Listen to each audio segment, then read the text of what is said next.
Hey, welcome to this Windows channel. This is the Tech News Update for Thursday, August 11, 2016.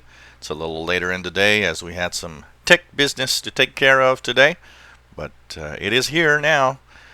In our tech news today, we have Microsoft Edge. Microsoft has now given us a way of reporting Edge bugs, and it's by using Twitter. If you have a Twitter account, you can actually report Microsoft Edge bugs and just put the hashtag EdgeBug, EDGEBUG, EdgeBug.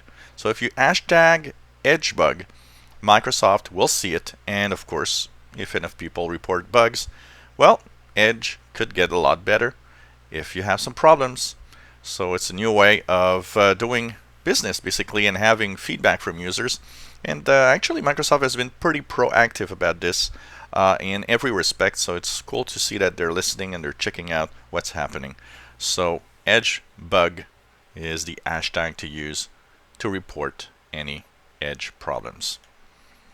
Well, a few months back we were talking how some people got mad because Windows 7 and Windows 8.1 basically didn't have much support for Skylake processors, and you had to check out which motherboard and Skylake processor to use in order to have a Windows 7 or 8.1 machine.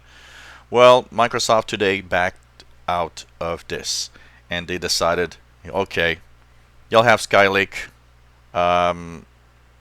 possibilities with Windows 7 and 8.1 and support for every Skylake processor. We're not going to just do a few, we're going to do all of them. You know what? I think this comes with the fact that two things are happening. Windows 10 is probably not taking off as fast as they wanted. The second thing is they are kind of in a problem where Windows 7 is still 47-48% of Windows. And now they're going into the future, noticing that half of the computers of the world are still on Windows 7. So you got to do something about it, and so they caved in. So if you buy a computer for the future with Skylake and want to use Windows 7 or 8.1, pretty much everything will be okay with Skylake processors. Well, Kickass Torrents, a lot of people said, hey, it's back. Well, it's not. If you go and see if there's Kickass Torrent available, be careful. Bad guys have decided to take the idea of, hey, let's put Kickass Torrents or something that looks like Kickass Torrents online and steal personal information from you. So basically, the fake Kickass Torrent website appeared and tries to lure you into giving out some personal details about you. So be careful, Kickass Torrents is not back. It's a fake website. Well, there's a big problem here. As you see here, Microsoft actually accidentally leaked the backdoor keys to bypass UEFI and secure boot.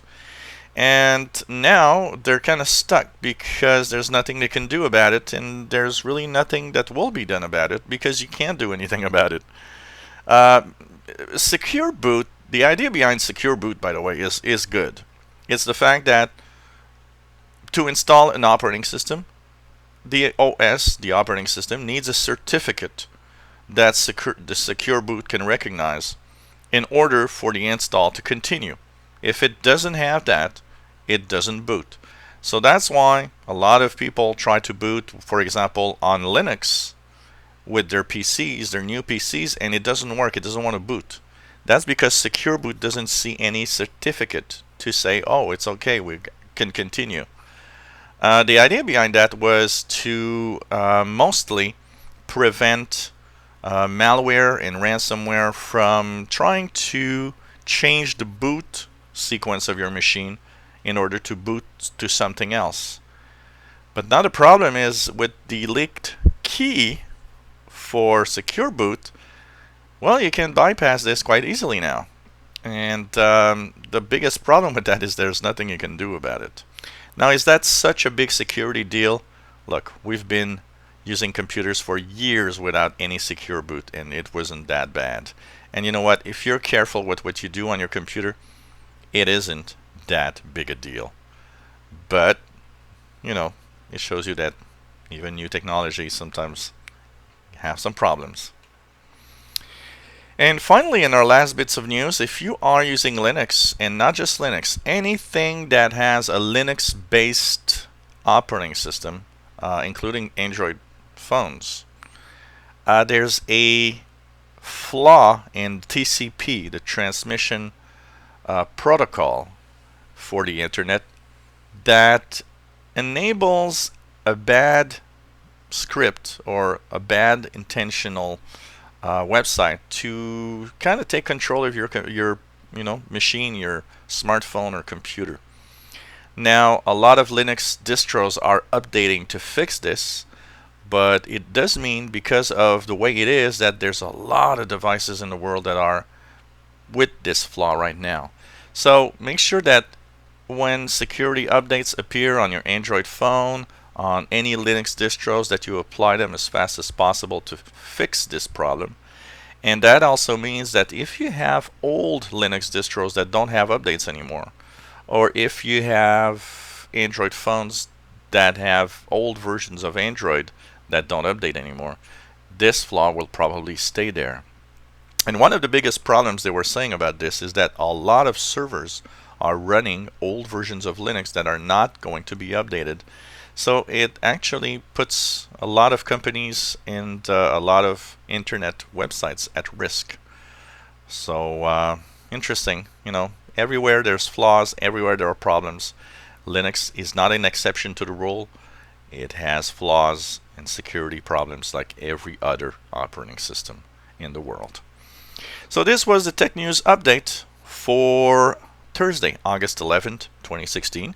If you enjoy our videos, why not subscribe to our channel? You'll be informed when new videos are online. Give us thumbs up. And if you have any comments, questions, suggestions, anything, let us know. It's always fun to have your feedback.